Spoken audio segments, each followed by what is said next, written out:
Thank you. And the next item of business is topical questions. Question number 1, I call Martin Whitfield.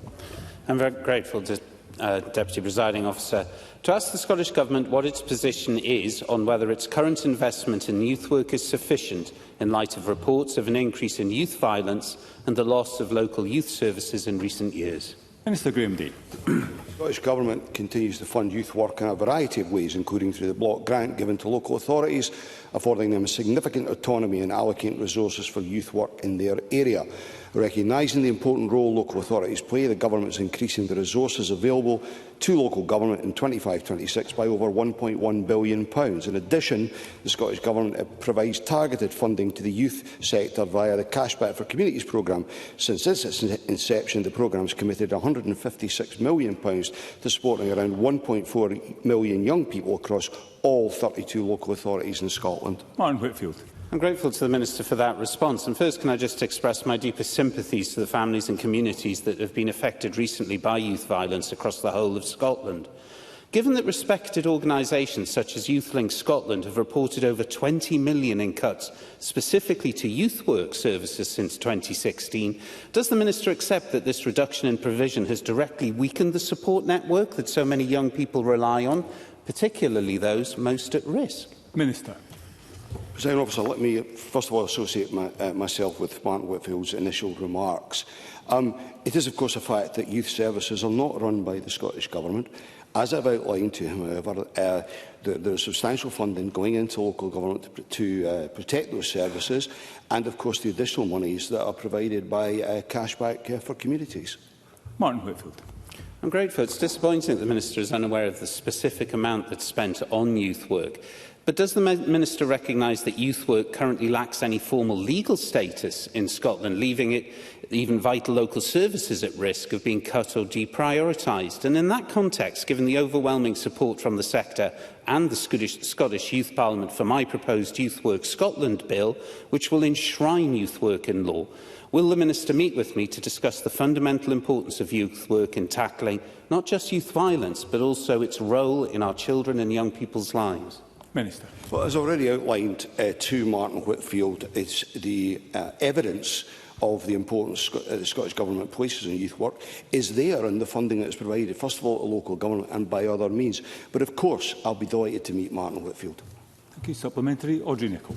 Thank you, Presiding Officer. I wonder if the Minister can further outline some of the very good work and important work that the Scottish Government has supported through youth work projects and through the Cashbacks programme that specifically supports young people on diversion against crime and antisocial behaviour, and also the consequences of violence and carrying weapons, including knives. Minister. Officer, I think it's also important, and I should have said this earlier, because I know Martin Whitfield didn't mean to imply this, but the vast majority of young people, those who engage with youth work and those who don't, are law-abiding citizens. They would not indulge in the kind of behaviours that he's rightly pointed out, and I know he didn't mean to imply that. Phase 6 of Cashback has run 23 to 26 and funds various projects including youth work, employability support, creative arts and sports projects. And additionally, the Government has provided over £2 million of funding over the past 3 years for community-based youth work through national third sector youth work organisations to reach young people outside of school. Sharon Dowie. Thank you. The Minister needs to take responsibility for the cuts his Government has made to youth work at the same time as serious assaults by teenagers have increased by 600%. YouthLink Scotland's CEO says there is a direct link between the number of council youth workers in Scotland falling by 50% in 8 years on the SNP's watch and the increase in youth crime. Does the Minister agree with him? Minister.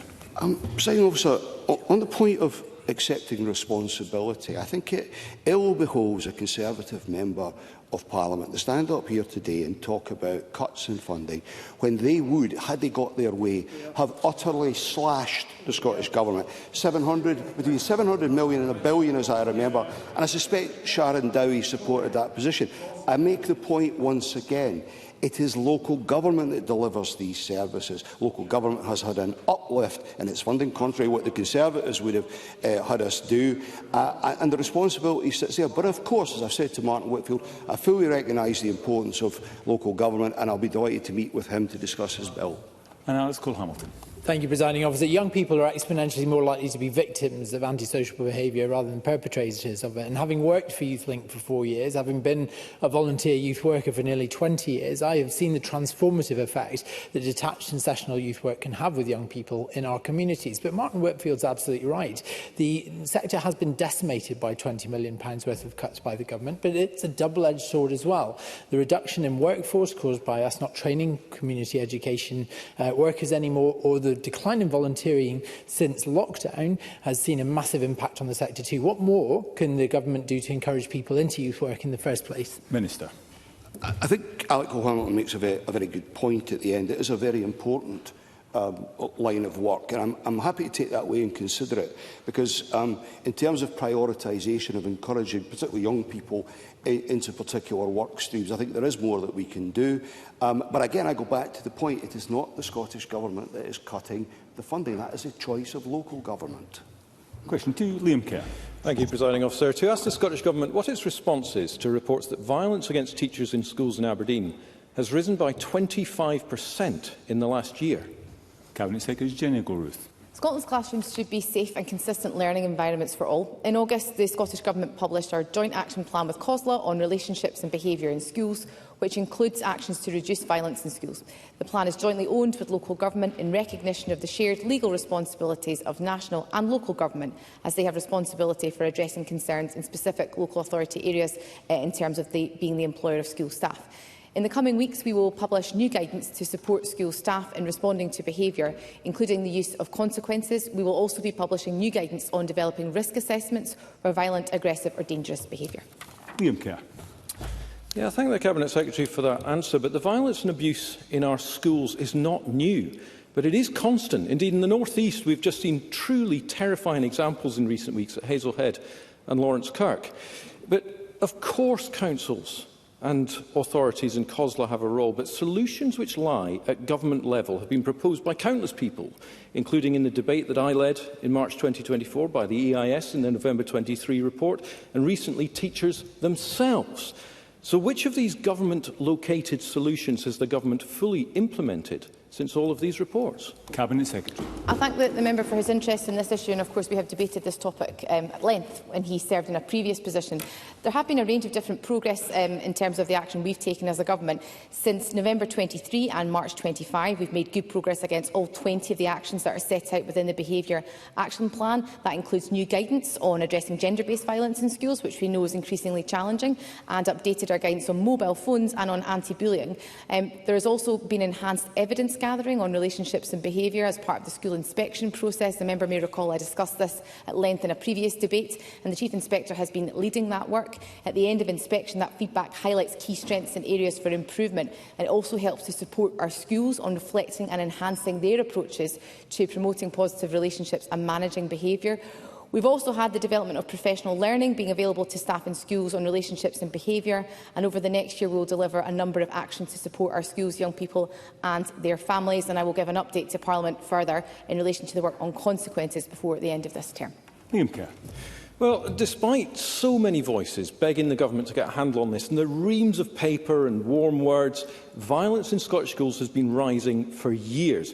Now, the Cabinet Secretary has referred a number of times to the behaviour plan that was published 10 months ago.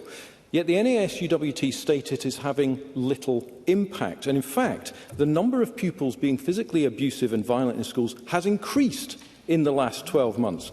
So, Cabinet Secretary, what resources for councils, schools and other relevant agencies are budgeted specifically to deliver the action plan when the consequences section is published?